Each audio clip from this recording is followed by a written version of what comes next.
إن الحمد لله نحمده ونستعينه ونستغفره ونؤمن به ونتوكل عليه ونعوذ بالله من شرور أنفسنا ومن سيئات أعمالنا. من يهده الله فلا مضل له ومن يضلله فلا هادي له. ونشهد أن لا إله إلا الله وحده لا شريك له. ونشهد أن سيدنا وسندنا وحبيبنا ومولانا محمدا عبد الله ورسوله الذي أرسله بالحق بشيرا ونذيرا وداعيا إلى الله بإذنه وسراجا وقمرا منيرا. أما بعد فقد قال الله تعالى في كلامه المجيد وفي فرقانه الحميد. সকলে আমার সাথে পড়ুন। أعوذ بالله من الشيطان الرجيم. بسم الله الرحمن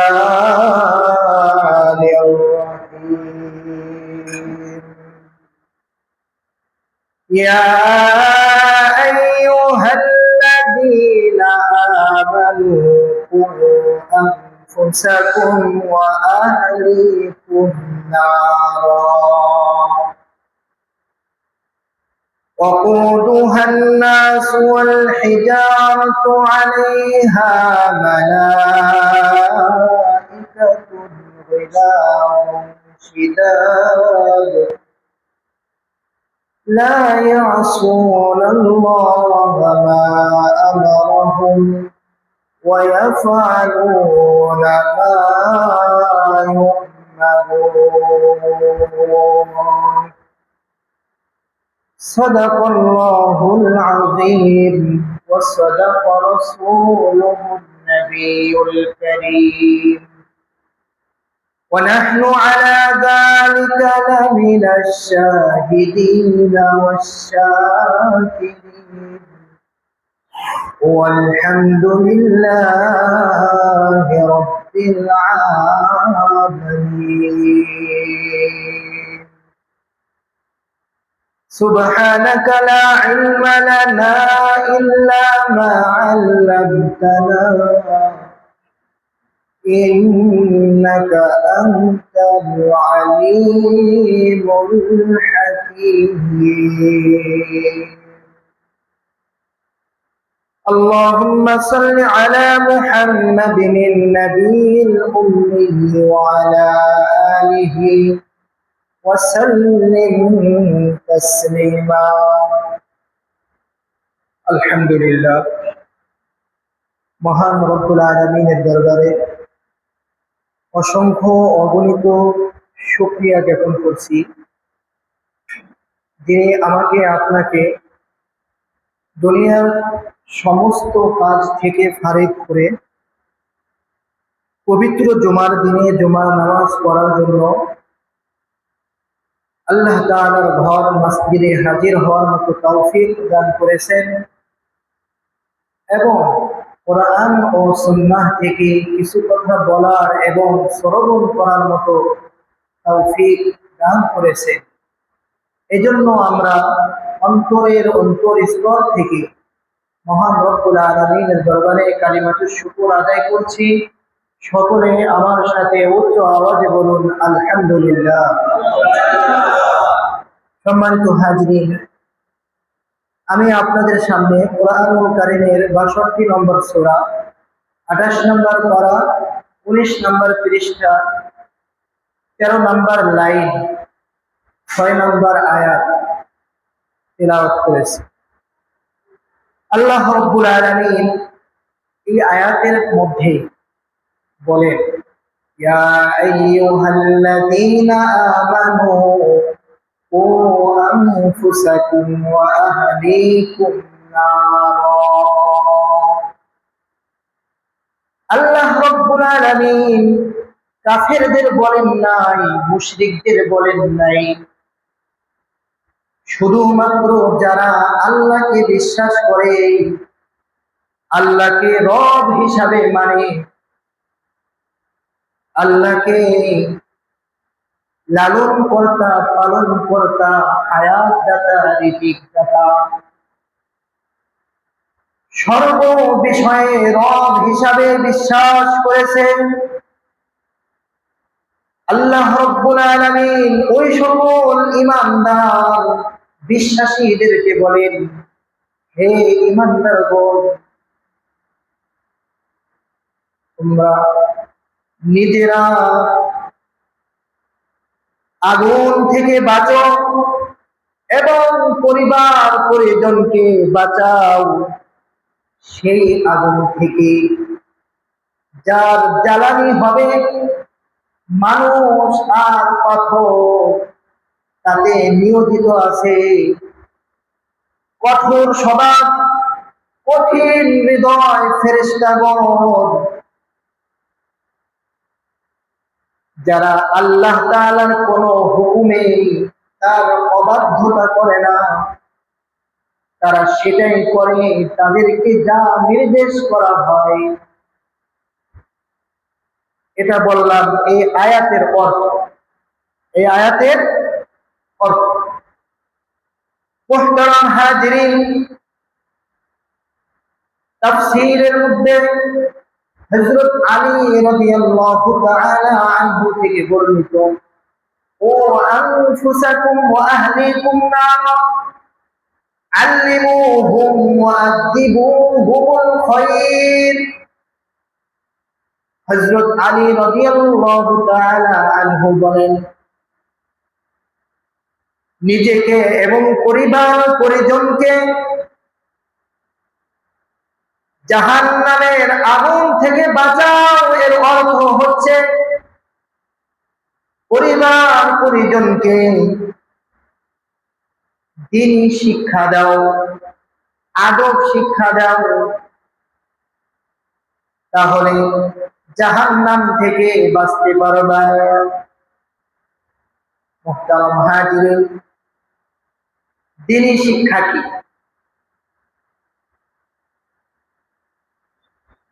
দ্বীনি শিক্ষা এক নম্বর প্রশ্ন। দ্বিতীয় নম্বর প্রশ্ন হচ্ছে পরিবার পরিজন অর্থ কি বোঝায়? আল্লাহ এখানে কাদেরকে বোঝাইছে? মুহতারাম হাজিরিন, পরিবার পরিজন বলতে এখানে বিবি, সন্তান, দাস দাসী, এই কয়েকজনকে বাঁচাইতে হবে। কেমনে বাঁচাইতে হবে? প্রথম নাম্বার হচ্ছে, বাঁচানোর এক নাম্বার মাধ্যম হচ্ছে আল্লিমুহুম, তাদেরকে দ্বীনি শিক্ষা দাও।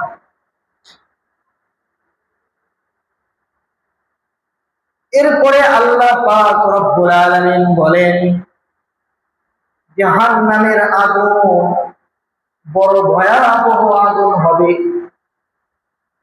পাথর আর মানুষ হবে এর জ্বালানি। আল্লাহ নবী, বিশ্ব নবী রাহমাতুল লিল আলামিন যখন এই আয়াত তিলাওয়াত করলেন, সেখানে কতিপয় সাহাবায়ে কেরাম উপস্থিত ছিলেন। তার মধ্যে একজন বৃদ্ধ লোক ছিল। ওই বৃদ্ধ লোকটি আল্লাহর নবী সাল্লাল্লাহু আলাইহি ওয়াসাল্লামকে জিজ্ঞাসা করলেন, ইয়া রাসূলুল্লাহ,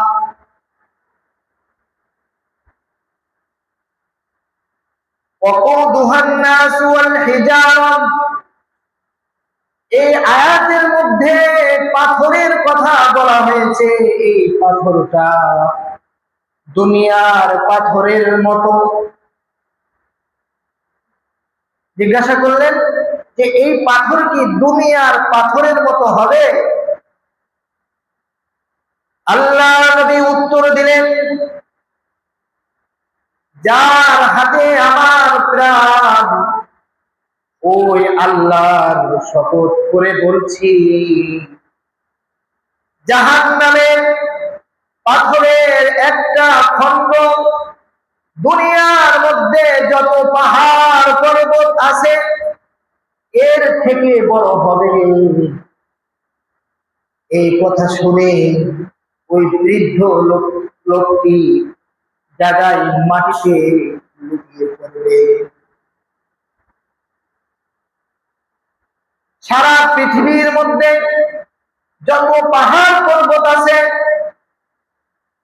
এই সকল পাহাড় পর্বতের থেকে জাহান্নামের পাথরের এক খণ্ড বড় হবে। তাহলে জাহান্নামটা কত বড় হবে, আর ওই আগুন কত বড় ভয়াবহ হবে। আল্লাহ নবী সাল্লাল্লাহু আলাইহি ওয়াসাল্লামের এই উত্তর শুনে ওই বৃদ্ধ লোকটি মাটিতে লুটিয়ে পড়লেন, বেহুশ হয়ে গেলেন। আল্লাহর নবী ওই বৃদ্ধ লোকের বুকে হাত দিয়ে দেখলেন জীবিত আছে কিনা। যখন বুঝতে পারলেন জীবিত আছে, আল্লাহ নবী ডাক দিয়ে বললেন, হে বৃদ্ধ লোক, তুমি পড়ো লা ইলাহা ইল্লাল্লাহু মুহাম্মাদুর রাসূলুল্লাহ। ওই বৃদ্ধ লোকটি কালিমা করে মুসলমান হয়ে গেল।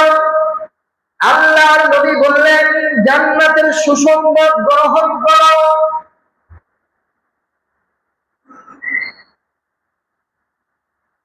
সাহাবায়ে কিরাম যারা উপস্থিত ছিলেন হতভম্ব হয়ে জিজ্ঞাসা করলেন, ইয়া রাসূলুল্লাহ, এই ব্যক্তি কেবলমাত্র কালিমা পড়ে মুসলমান হলো, সাথে সাথে আপনি তাকে জান্নাতের সুসংবাদ দিয়ে দিলেন, এটা কি সব মানুষের ক্ষেত্রে? আল্লাহ নবী সাল্লাল্লাহু আলাইহি ওয়াসাল্লাম বললেন, এটা শুধুমাত্র যালিকা লিমান খাফা মাকামি ওয়া খাফা ওয়াঈদ, এটা কেবলমাত্র ওই ব্যক্তির জন্য যে আমার সামনে দাঁড়ানোর ভয় করে এবং আমার ধমকিকে ভয় করে। এটা কেবলমাত্র জান্নাতের সুসংবাদ ওই ব্যক্তিদের জন্য। সুবহানাল্লাহ। আল্লাহ রাব্বুল আলামিন কোরআনুল কারীমের সূরা নাজিয়াতের মধ্যে বলেছেন, ওয়া আম্মা মান খাফা মাকামা রাব্বিহি ওয়া নাহান নাফসা আনিল হাওয়া ফাইন্নাল জান্নাতা হিয়াল মাওয়া। যে ব্যক্তি তার রবের সামনে দাঁড়াতে ভয় করে এবং কোন ব্যক্তিকে দূর করে আল্লাহর ভয়ে, জান্নাত হবে তার ঠিকানা। সুবহানাল্লাহ। মুহতারাম হাজিরিন, তো আল্লাহ পাক রব্বুল আলামিন এই আয়াতের মধ্যে জানায়া দিলেন, মালাইকাতুন গিলাযুন শিদাদুন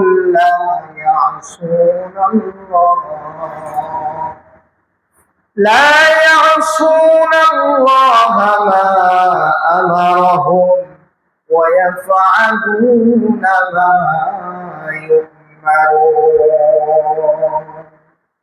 এই জাহান্নামের দারোয়ান যারা নিয়োজিত আছে, যে সকল ফেরেশতা আল্লাহ পাক রব্বুল আলামিন জাহান্নামের দায়িত্ব দিয়েছেন, ওই সকল ফেরেশতাদের গুণ আল্লাহ রব্বুল আলামিন বর্ণনা করে দিয়েছেন। আলাইহা মালাইকাতুন গিলাযুন শিদাদুন লা ইয়াসুনাল্লাহ।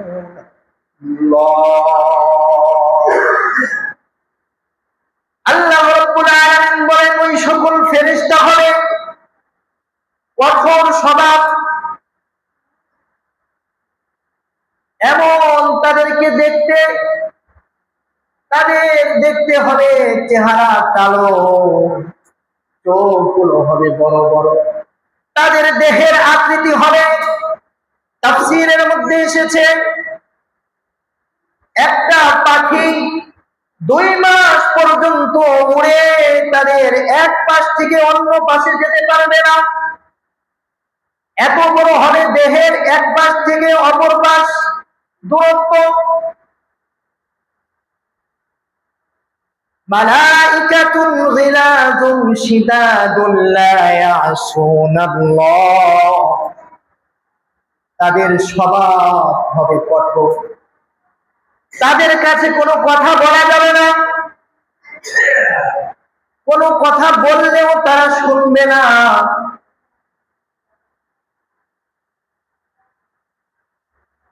তাদেরকে ঘুষ দিলেও তারা নেবে না, কেউ যদি সুপারিশ করে সুপারিশ ও তারা মানবে না। আল্লাহ রাব্বুল আলামিন তাদেরকে যে আদেশ করেছেন এই আদেশ পালন করতে তারা 1 সেকেন্ড দেরিও করবে না এবং 1 সেকেন্ড আগেও করবে না। রব্বুল আলামিন তাদেরকে যে আদেশ দিয়েছেন তারা সেটাই করতে থাকবে। আল্লাহ তাআলার আদেশ যত সময় পর্যন্ত তারা তাদের কাজ, তাদের দায়িত্ব পালন করতে থাকবে, সেখানে সারা পৃথিবীর মানুষ এসেও যদি সুপারিশ করে কাজ হবে না। দুনিয়ার মধ্যে যত টাকা পয়সা অর্থ সম্পদ যা কিছু আছে সব কিছু যদি নিয়ে দেওয়া হয়, ফেরেশতা শুনবে? কাজ আসবে না। কোনো হৃদয়ে কোনো মায়া নাই, দয়া নাই। শিদাদুন, অন্তরের মধ্যে কোনো মায়া দয়া কিছুই নাই। এই ফেরেশতা থাকবে ওই জাহান্নামের জিম্মাদারিতে। মুহতারাম হাজিরিন, এরপরে আল্লাহ রাব্বুল আলামিন বলেন লা ইয়াসুনাল্লাহা মা আমারাহুম। আল্লাহ রাব্বুল আলামিন তাদেরকে যে আদেশ করেন, যেই নির্দেশ করে, তারা তার অবাধ্যতা করে না। এটা তাদের উপর অবাধ্যতা করার মতো তাদের কোনো ক্ষমতা নাই। আল্লাহ রাব্বুল আলামিন এই ফেরেশতাদেরকে এমন ভাবে সৃষ্টি করেছেন যে তারা ইচ্ছা করলে আল্লাহর অবাধ্যতা করবে।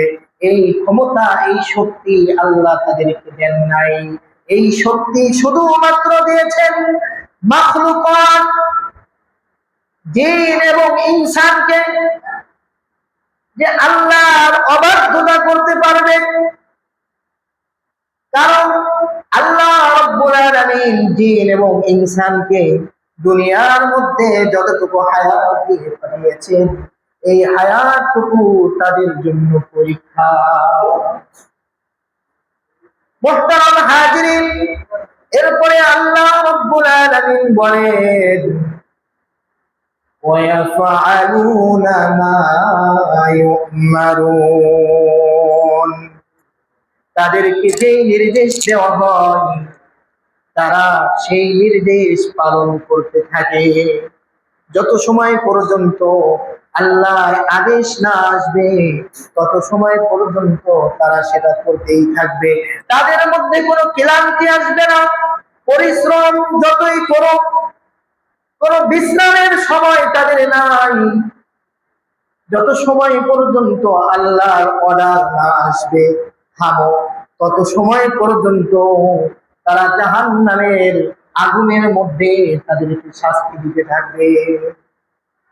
মুহতারাম হাজিরিন, এই জাহান্নাম থেকে, এই আগুন থেকে বাঁচার মাধ্যম আল্লাহ রাব্বুল আলামিন তার হাবিবের মাধ্যমে জানিয়ে দিয়েছেন, আল্লিমুহুম ওয়া আদ্দিবুহুমুল খায়র। হে ঈমানদারগণ, তোমরা নিজেরা এবং পরিবার ও পরিজনকে জাহান্নামের আগুন থেকে বাঁচাও, যে আগুনের জ্বালানি হবে মানুষ ও পাথর। মুহতারাম হাজিরিন, এই আগুন থেকে, এই জাহান্নাম থেকে বাঁচতে হলে আমাদের কি করতে হবে বলেন তো? নিজেরাও ইলম শিখতে হবে, দ্বীনি ইলম, এবং পরিবার পরিজনকে দ্বীনি ইলম শিখাতে হবে। তাহলেই কেবলমাত্র জাহান্নাম থেকে বাঁচা সম্ভব। মুহতারাম হাজিরিন, ইলম অর্থ কি? জানা। জানার মাধ্যমে কোনো ফায়দা নাই যদি সেটা মানা না হয়। মানার মধ্যেও কোনো লাভ নেই যদি সেটা করা না হয় আমলে বাস্তবায়ন। আমলের মধ্যেও কোনো লাভ নেই যদি সেটা আল্লাহর দরবারে কবুল না হয়। তো মুহতারাম হাজিরিন, আমাদের কি করতে হবে? জাহান্নাম থেকে বাঁচতে হলে প্রথমে জানতে হবে, এরপরে ওটা বিশ্বাস করতে হবে, বিশ্বাস করে আমল করতে হবে। আর কবুল হওয়ার জন্য আল্লাহ তাআলার কাছে মন প্রাণ খুলে তওবা ইস্তিগফার করতে হবে আর দোয়া করতে হবে, আল্লাহ আমি এই ইবাদত করেছি, আপনি কবুল করে নেন। যেভাবে আপনি আমাকে করতে বলেছেন আল্লাহ, আমি ওইভাবে করতে পারি নাই, আপনি কবুল করে নেন। মুহতারাম হাজিরিন, তো আমরা দ্বীনি ইলম শিখব। আল্লাহর নবী হাদিসের মধ্যে বলেন, তালাবুল ইলমি ফারিদাতুন আলা কুল্লি মুসলিমিন ওয়া মুসলিমাতিন। প্রত্যেক মুসলমান নর নারীর উপর দ্বীনি ইলম শিক্ষা করা ফরজ। মুহতারাম হাজিরিন, হাদিসের মধ্যে আল্লাহর নবী সাল্লাল্লাহু আলাইহি ওয়াসাল্লাম বলেন, আবু দাউদ শরীফের 495 নম্বর হাদিস, মুরু আওলাদাকুম বিসসালাতি ওয়া হুম আবনাউ 7 সিনিন ওয়াদরিবুহুম আলাইহা ওয়া হুম আবনাউ 10 সিনিন ওয়াফাররিকু বাইনাহুম ফিল মাদাজি'i। আল্লাহর নবী সাল্লাল্লাহু আলাইহি ওয়াসাল্লাম বলেন, তোমাদের সন্তানদের বয়স যখন 7 বছর হয় তখন তোমরা ওই সন্তানদেরকে নামাজের জন্য আদেশ দাও। ওয়াদরিবুহুম আলাইহা ওয়া হুম আবনাউ 10 সিনিন। আর যখন তোমাদের সন্তানদের বয়স 10 বছর হয় তখন তারা যদি নামাজ পড়তে না চায়, রোজা রাখতে না চায়, আল্লাহ তাআলার অন্যান্য ইবাদত বন্দেগী গুলো যদি করতে না চায়, প্রয়োজনে তাদেরকে প্রহার করো, ওয়াফাররিকু বাইনাহুম ফিল মাদাজি'ও, এবং তাদের বিছানাগুলো আলাদা করে দাও। মুহতারাম হাজিরিন, হাদিসের মধ্যে কয়েকটা কথা এসেছে। প্রথম নাম্বার হচ্ছে, সন্তানের বয়স যখন 7 বছর হয় তখন কি করতে হবে?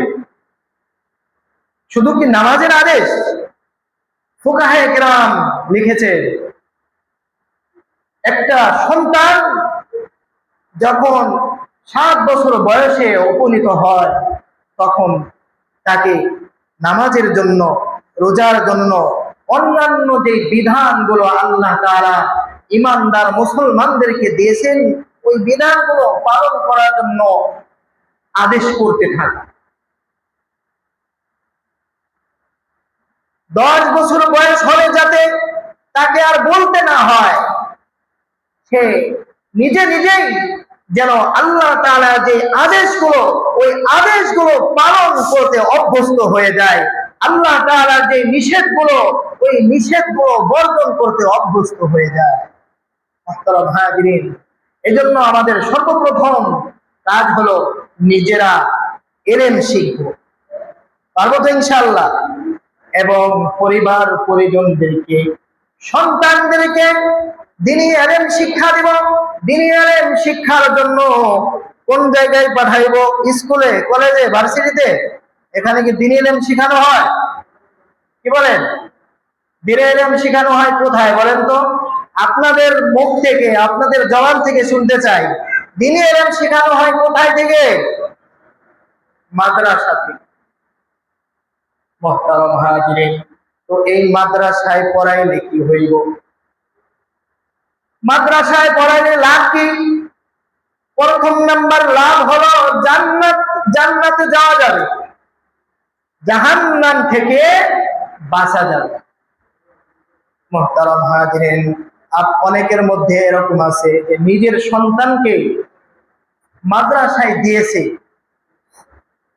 দিয়ে বড় টেনশনে পড়ে গেছে যে তার সন্তানের সাথে একসাথে পড়তো, তারা অন্যান্য জায়গায় পড়ে, সে চিন্তা করে তাদের ছেলে ডাক্তার হবে, ইঞ্জিনিয়ার হবে, ব্যারিস্টার হবে, বড় অফিসার হবে, বড় ব্যবসায়ী হবে, আর আমার সন্তান মাদ্রাসায় পড়ে কি হবে? অনেকেই এই চিন্তা করে। বড় দুঃখের বিষয়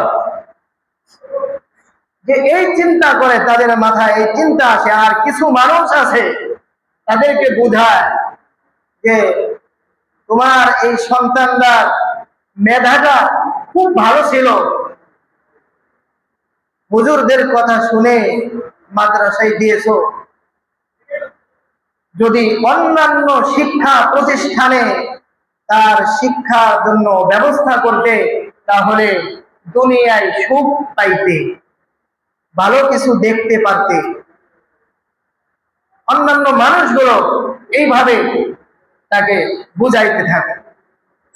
এক পর্যায়ে দেখা যায় যে সে তার ছেলেকে দ্বীনি ইলম শিক্ষার জন্য, কোরআন শিক্ষার জন্য মাদ্রাসায় দিয়েছিল, দেখা যায় সে মাদ্রাসায়ও কি পড়ায় না। এক পর্যায়ে দেখা যায় কোনো পড়াই আর তার ভাগ্যে হয় না। কেন? সে দুনিয়া চেয়েছে। মুহতারাম হাজিরিন, তো এই প্রশ্নের উত্তর যারা সন্তান মাদ্রাসায় দিয়ে দ্বিধাদ্বন্দ্বের মধ্যে আছে যে আমার সন্তান কি হবে, তাদের জন্য প্রথম নাম্বার হচ্ছে দুনিয়ার মধ্যে আল্লাহ পাক রব্বুল আলামিন তাদের অনেক লাভ দিবে, আখিরাতেও দিবেন। দুনিয়ার মধ্যে কি লাভ?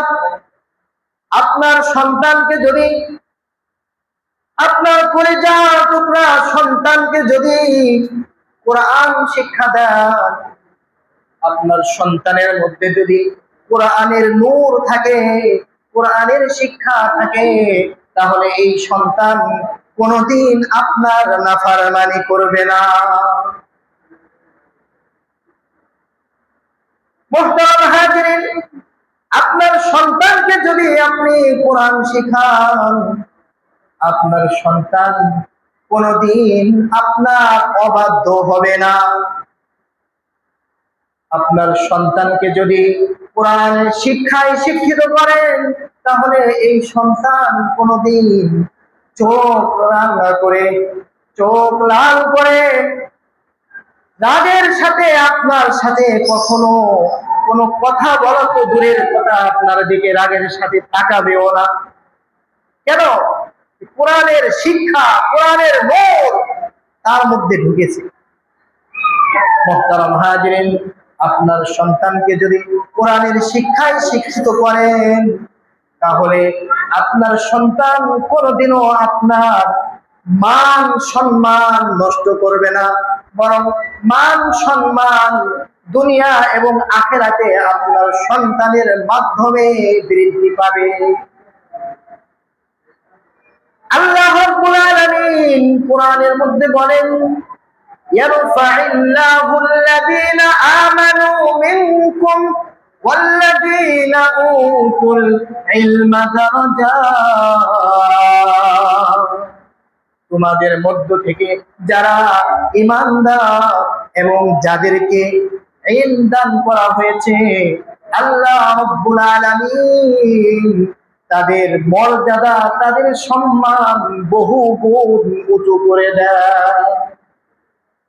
মুহতারাম হাজিরিন, তো বলতেছিলাম যে দুনিয়ার শিক্ষা যারা মাদ্রাসা ছাড়া, দ্বীনি ইলম ছাড়া অন্য জায়গায় সন্তানদেরকে পড়ান, তাদের লাভ দুনিয়ার মধ্যে যদিও হয় এক জায়গায় দুনিয়াতে, আর যারা সন্তানকে দ্বীনি ইলম শিখান তাদের লাভ দুই জায়গায়, দুনিয়া এবং আখিরাত। কয় জায়গায়? দুনিয়া এবং আখিরাত। মুহতারাম হাজিরিন, দুনিয়ার মধ্যে লাভ অনেক, এগুলো বলার মতো এখন সময় নেই। শুধু আখিরাতের একটা লাভের কথা আমি বলে শেষ করবো ইনশাআল্লাহ। মুহতারাম হাজিরিন, আখিরাতে যখন আপনি জাহান্নামের আসামি হয়ে গেছেন, জাহান্নামের আসামি হয়ে গেছেন, কিন্তু আপনার একটা সন্তান আপনি কোরআনের হাফেজ বানাইছেন, আলেম বানাইছেন, ওই সন্তান যদি আল্লাহ পাক রব্বুল আলামিন যারা কোরআনের হাফেজ হবে, আলেম হবে, কাল হাসরের ময়দানে হাদিসের মধ্যে এসেছে, মান ক্বারাআল কুরআন ফাস্তাযহারাহু ফাআহাল্লা হালালাহু ওয়া হারামা হারামাহু আদখালাহুল্লাহুল জান্নাহ ওয়া শাফাআহু ফি আশরাতিন মিন আহলি বাইতিহি কুল্লুহুম ক্বাদ ওয়াজাবাত লাহুন নার। আপনার ওই কোরআনের হাফেজ আলেম সন্তানকে আল্লাহ পাক রব্বুল আলামিন হাসরের ময়দানে এমন এক পাওয়ার দান করবেন যে 10 জন জাহান্নাম যাদের জন্য ওয়াজিব হয়ে গিয়েছে বলবে, দাও এমন 10 জন ব্যক্তিকে তুমি জাহান্নাম থেকে জান্নাতে নিয়ে এসো। সুবহানাল্লাহ। মুহতারাম হাজিরিন, যেখানে কোনো মানুষের কোনো কথাই বলার মতো কোনো সুযোগ দেওয়া হবে না, আল্লাহ পাক রব্বুল আলামিন ওই হাসরের ময়দানে আপনার সন্তান যদি কোরআনের হাফেজ হয়, আলেম হয়, আপনার সন্তানকে এই পাওয়ার দেওয়া হবে যে 10 জন জাহান্নামের আসামিকে জান্নাতে নিয়ে আসতে পারবে। মুহতারাম হাজিরিন, এরকম কোরআন এবং হাদিসে অনেক বর্ণনা এসেছে। আল্লাহ রাব্বুল আলামিন যদি তৌফিক দান করেন, ইনশাআল্লাহ আগামী জুমায় বলবো। আল্লাহ, আমরা যতটুকু কোরআন এবং হাদিস থেকে শুনেছি আমাদেরকে বোঝার এবং আমল করার মতো তৌফিক দান করুন। আমিন। ওয়া আখিরু দাওয়ানা আলহামদুলিল্লাহি রাব্বিল আলামিন।